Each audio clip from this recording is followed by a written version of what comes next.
Hi, loves. Welcome back to the Fertility Coaching Mastery Podcast, where we're talking today about from infertility to purpose, what could be your next chapter. I am so excited for today's conversation because I think this is one that has been sitting on the hearts of so many women, and maybe you don't even realize it yet. And I want to start this episode with a question. Have you ever found yourself reading fertility content long after your own journey has ended, or maybe when you're in the middle of it? Have you found yourself listening to fertility podcasts, following fertility accounts, saving posts, or leaning in whenever somebody starts talking about their infertility journey? Maybe you have your own story, or you're a coach, a healer, a practitioner, or a wellness entrepreneur, and you've had clients ask fertility questions and thought, wow, I actually love answering this. Or maybe you've walked through infertility yourself and you've quietly thought,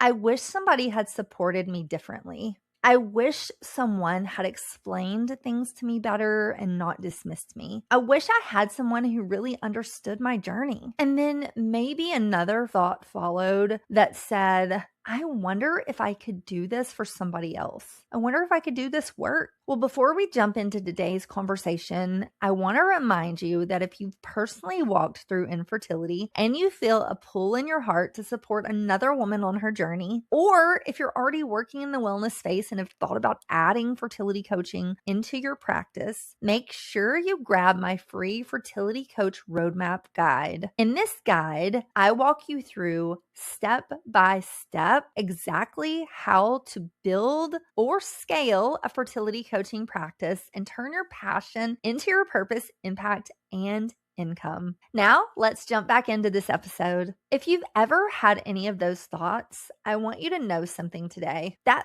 thought might not be random. Think about that. This is happening for a reason. This is on your heart for a reason. Because one thing that I have learned over the years is that sometimes our hearts recognize our next chapter before our mind catches up. This is your subconscious telling you something. We spend so much time believing that purpose is something we're supposed to go out and find somewhere. We think it's hidden inside the perfect certification, the perfect opportunity, strategy, or the perfect timing. But what if purpose doesn't work like that? What if purpose leaves clues? Have you ever thought about that? What if it quietly follows us? What if it shows up in things that we can't stop thinking about? Because I see this happen all the time. Women come to me and they say things like, I keep thinking about fertility. It keeps getting on my heart. I don't know why I keep feeling this pull towards helping another woman through this. I think I would love to do that. Like, this seems like this would be my life's work. I think I could make a huge difference in the lives of the women and couples all around the world struggling with infertility. But then immediately they start thinking, well, who am I to do this? I don't know enough. I'm not good enough. I'm not qualified. I'm not a doctor. I don't even know how I would even do this. I don't even know where I would start. Where do I even begin? And let's talk about that for a minute, because that is something I call the critter brain. Because I think so many incredible women talk themselves out of the very thing that they may be called forward to do before they ever even give themselves permission to explore it or to do it.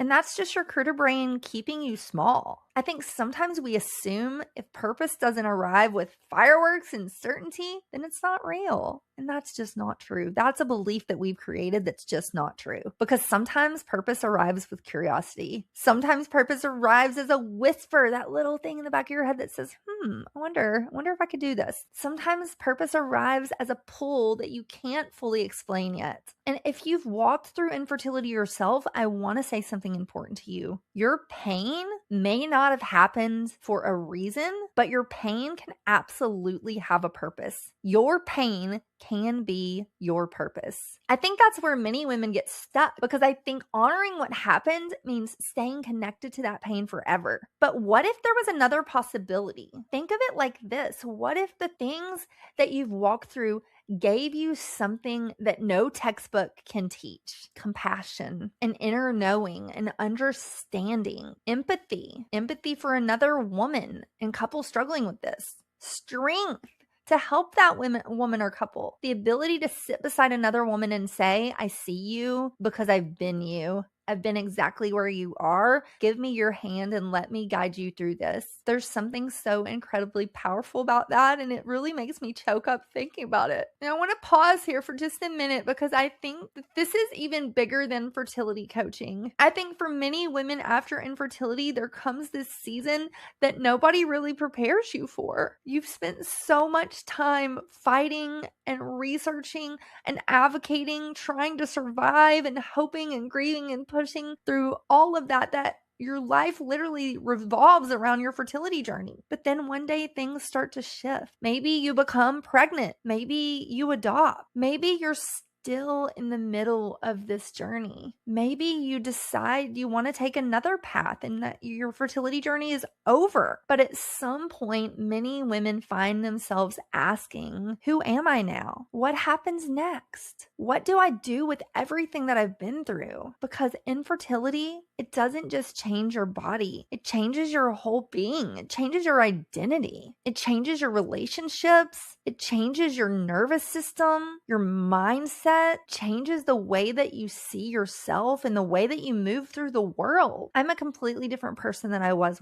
before I went through infertility. And I think so many women quietly feel disconnected afterwards and they don't know what to do. They're not broken. They're not lost. They're not disconnected. They just need support. And some are disconnected. Maybe they're disconnected from who they used to be. They're unsure of who they're becoming. And maybe that's why you keep feeling pulled towards something greater than yourself. And maybe that's becoming a fertility coach. Maybe it's helping women and couples through this. Maybe it's creating something meaningful. Maybe it's simply giving yourself permission to dream again, to build something bigger than yourself. Because what if that pull you feel, it's not random? What if it's your next chapter trying to get your attention? And now, if you're a coach, a healer, or a wellness entrepreneur listening today, I want to speak to you too, because I see you. Maybe you already love the work you do, but something inside of you keeps saying, I think there's something more here. I think there's something more. And maybe you felt pulled towards fertility, but you've been afraid to change directions. Maybe you've thought,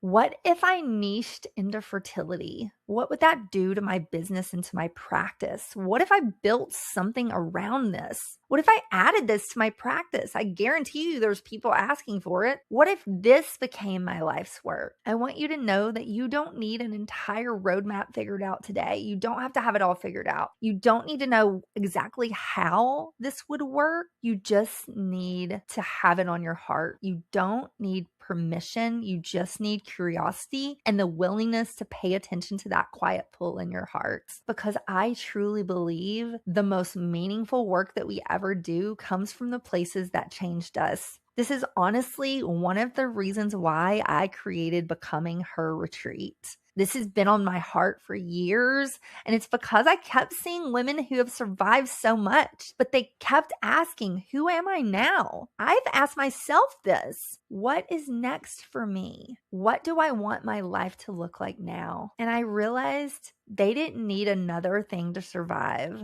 They needed space to heal, space to reconnect with themselves, space to say what's next, and space to breathe, and space to dream, space to remember who they are and become and begin exploring who they're becoming. And maybe that's you too. Maybe you're listening to this thinking, yes, maybe you felt something today and you want to explore that. Maybe you feel that little whisper inside your head that says, this is for me. Yes, Dr. Kela, this is exactly what I want. And if that's you, I want to personally invite you to my upcoming free Becoming Her Masterclass. We're going to go deeper into why infertility changes more than your body, the hidden nervous system patterns that keep women stuck, why your story may actually be connected to your purpose, and the shifts that help women move from survival mode into alignment. And if something inside you continues pulling at your heart, you'll also learn about Becoming Her Retreat, an opportunity to step into a truly transformational experience where you reconnect with yourself, you heal, you dream bigger, you begin stepping into the woman you're becoming. Because sometimes transformation, it doesn't happen because we learn one more thing. It happens because we finally give ourselves permission to say yes to ourselves and heal. Your story is not over. You're still becoming, and I can't wait to grab your hand and guide you there. I hope to see you in the masterclass. Check the show notes under this video to register for free. You can't attend live. You will get the recording if you register. And remember, you are different after infertility. Whether you were still walking through it, whether you're on the other side of it, whether you're already working in this space and you want to add fertility coaching into your practice, you are becoming her. And I want to guide you to that. So I hope you'll join me. Thank you for listening. I love you all. I hope you have an amazing week, and I'll see you next time. Bye for now.